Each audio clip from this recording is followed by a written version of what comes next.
Credit card పై over లిమిట్కి eligible అయి ఉన్నారా? అయితే దాన్ని అస్సలు యూజ్ చేయకండి.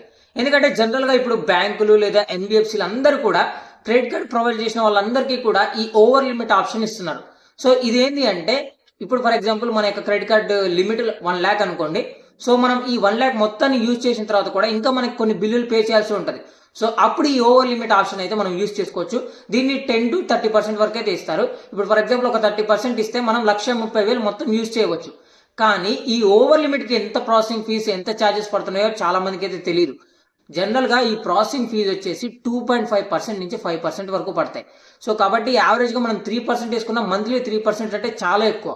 కాబట్టి మీరందరూ చేయాల్సిన పని ఏంటి అంటే ఈ ఓవర్ లిమిట్ ఆప్షన్ని మీరు అర్జెంటుగా అత్యవసర పరిస్థితుల్లోనే యూజ్ చేయండి. ప్రతి ఒక్కరు ఓవర్ లిమిట్ ఆప్షన్ని యూజ్ చేయకండి.